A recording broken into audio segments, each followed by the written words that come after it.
मुजफ्फरपुर के मौजूदा सांसद अजय निषाद ने आखिरकार अपने उस बयान पर माफी मांग ली है जिसमें उन्होंने तबलीगी जमात को आतंकवादी दहशतगर्द कहा था।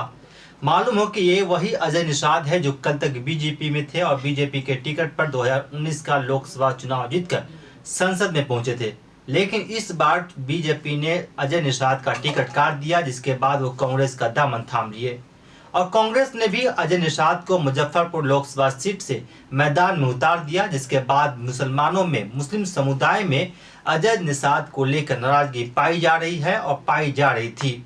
लेकिन अब अजय निषाद ने मुसलमानों की नाराजगी को भांपते हुए मुसलमानों से माफीनामा यानी माफी मांग ली है और उन्हें साफ तौर पे कहा है कि हमने जो भी किया है गलत किया है। मुसलमानों को तबलीगी जमात को इस तरह का अल्फाज इस्तेमाल नहीं करना चाहिए। यानी कि अजय निषाद को इस बात का एहसास हो चुका है कि मुसलमानों की वोट के बगैर उनकी नैया पार होने वाली नहीं है। कुछ दिन पहले ही मुजफ्फरपुर लोकसभा क्षेत्र के कई मुस्लिम गांवों में मुसलमानों ने बाकायदा बैनर लगाकर अजय निषाद का बाइकआउट किया था और कांग्रेस के खिलाफ बयानबाजी भी की थी और कहा था कि जब तक अजय निषाद अपने बयान को वापस नहीं लेता है और मुसलमानों से सार्वजनिक तौर पर यानी कि आम तौर पर मुसलमानों से माफी नहीं मांगता है, उनका पुरजोर विरोध होगा।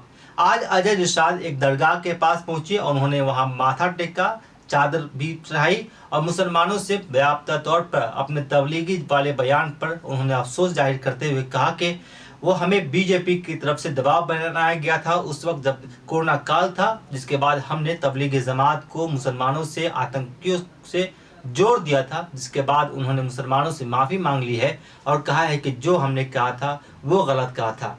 अजय निषाद ने अपने बयान में क्या कुछ कहा, आगे इस वीडियो को सुनिए। हम लोग सभी धर्म को मानने वाले राजनीतिक लोग हैं और सभी का जन समर्थन चाहिए। हिंदू मुस्लिम सिख ईसाई सब हम भाई हम लोग हैं, तो उसी के समर्थन के कड़ी में चुनाव अभियान का शुरुआत हो चुका है। इसी के कड़ी में पहले आज गरीब स्थान भी गए थे, वहाँ के बाद यहाँ है, क्योंकि कोई भी राजनीतिक दल शुरुआत करता है तो दोनों जगह से।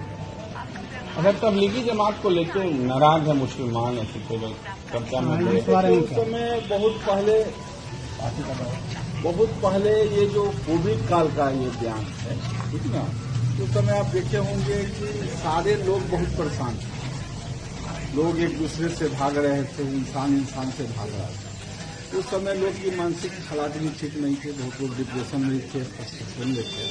तो उस समय भूलवश ये बयान निकल गया था। थोड़ा भारतीय जनता पार्टी का भी रहता है कि दबाव आप बंद करिए मोबाइल बज तो उसमें जो है ये बयान पार्टी के द्वारा बोला गया था करने के लिए। तो उस समय होता है ना कि किसी आदमी को जब कोई एक तरह से होता है कि जब आप अमृत पी लेते हैं तो अजर अमर का भाव शरीर में आ जाता है, तो उसी तरह से होता है कि कोई पार्टी का बयान देने के लिए तैयार हो जाता है, देने का निर्देश जब देता है तो आदमी थोड़ा जरूरत से ज्यादा बोल देता है। उसी के कड़ी में ये बयान भूलवश हो गया था। अगर इससे किसी को तकलीफ है तो हम क्षमा प्रार्थी, सार्वजनिक माफी क्षमा प्रार्थी और माफी मिल रही